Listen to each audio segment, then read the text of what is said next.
Welcome back to Adventures with Rosie. Today we're exploring New Zealand's largest ghost town, Waiuta. Yeah, let's do it. Let's check it out.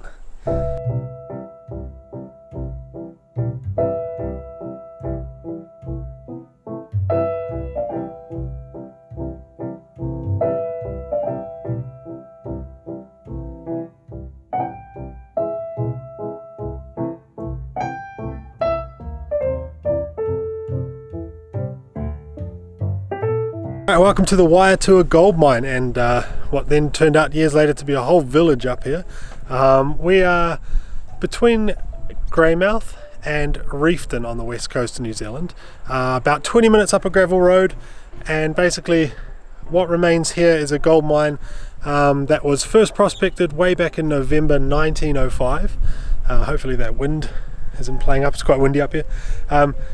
1905, and some prospectors somehow were way up here, I guess on horseback, found a gold, prospected and found a reef of gold up here. They called it the Birthday Reef, and they sold it to a local gold prospector for $2,000. So they sold the rights to this claim for £2,000 back then. He then in turn flipped it onto a gold company that bought it for £30,000. And then in 1908 they started mining it, so they mined it pretty extensively from 1908 onwards.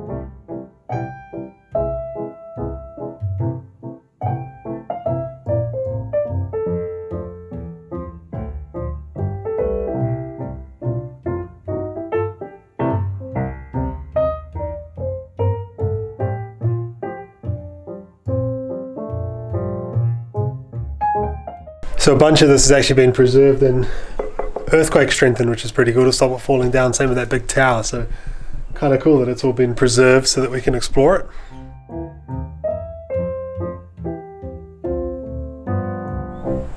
Alright, so behind this chain link fence is the Blackwater mine shaft. Now this was the main mine shaft here, opened in 1908, and they basically mined it. By 1926 it was 563 meters deep. And basically what they were chasing was a quartz vein that had a whole lot of gold in it, and they were chasing that down.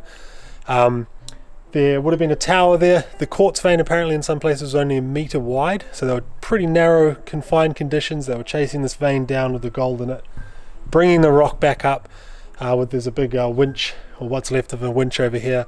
Bringing it up, I guess some sort of tower would have been there, and then taking it down the road for processing. Now they did extend the mine shaft after that 563 meters, and so by 1938 it was 879 meters deep. So the bottom of that mine shaft was actually below sea level, believe it or not. So yeah, it did collapse years later, which we'll talk about in a bit, but yeah, what's left of it now you can't get to behind a fence for obvious reasons.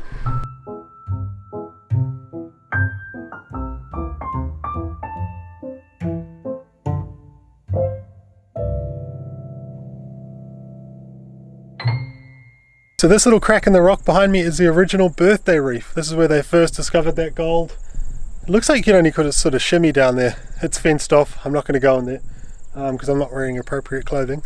But yeah, so this is probably 50 meters away from that main mine shaft, but this is where they first tunneled in and found that gold and that quartz.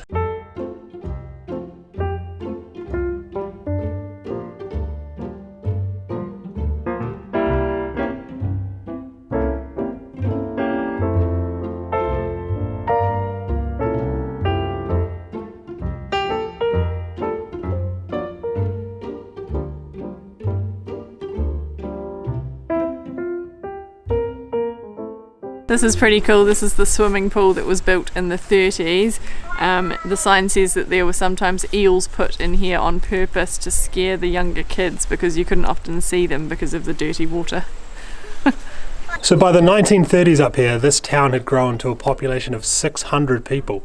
There was a school, a post office, swimming pool, tennis courts. Down there's a bowling green we'll go and have a look at. They even raced whippets up here, the dogs. There was a hospital, what's left of a hotel as well, so pretty amazing. Would have been a pretty busy place back then. Eventually when everybody sort of left, they took everything with them, so most of what you can see left is just concrete remains and the odd chimney.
Well, this is the Snowy River Battery. It was quite an adventure to get down this path.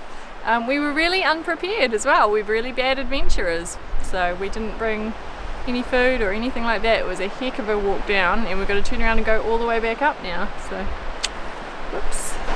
So the path to get down here is a pretty steep 1 and a bit kilometres. It says 40 minutes, but with the girls on our backs I think it's a bit longer, but pretty impressive. The Snowy River Battery was where they sent all the quartz with the gold in it down on a tramway system. They had a skyline system eventually, but they used to pull it down here with horses and carts, and this is where they'd crush the quartz and extract the gold. And they built it all the way down here by the river because they needed the power of the water and the water itself for many of the processes that were involved with extracting the gold. So yeah, pretty amazing to think that horses came all the way down here to bring their quartz down here. But yeah, worth the walk I think to check this bit out.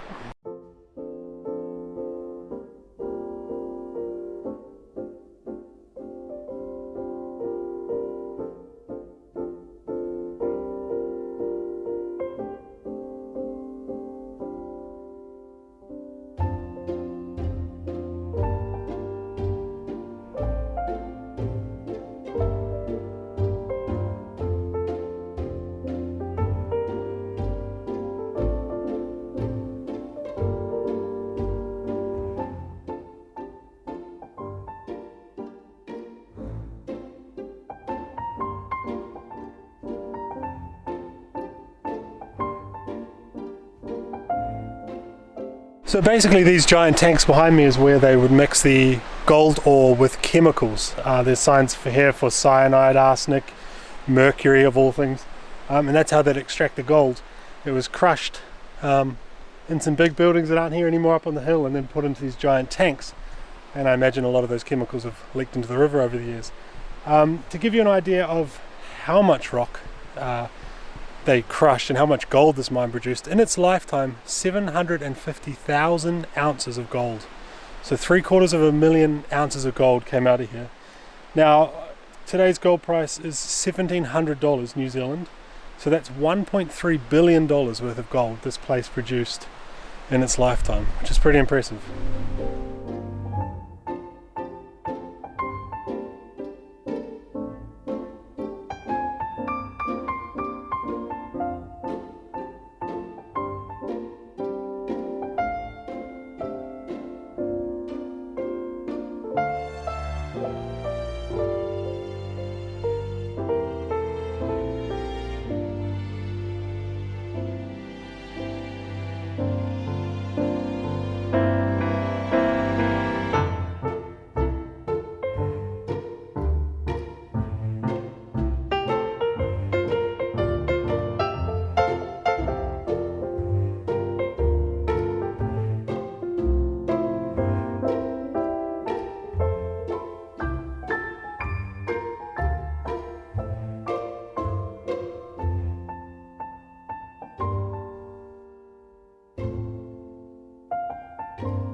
So why is it New Zealand's largest ghost town, I guess, if you're wondering?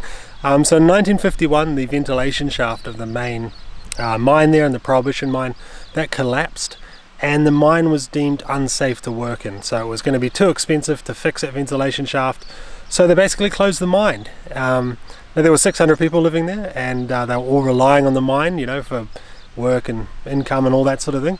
And so within 3 months, nearly everybody had left. There were only 20 people left in the town 3 months after that mine closed.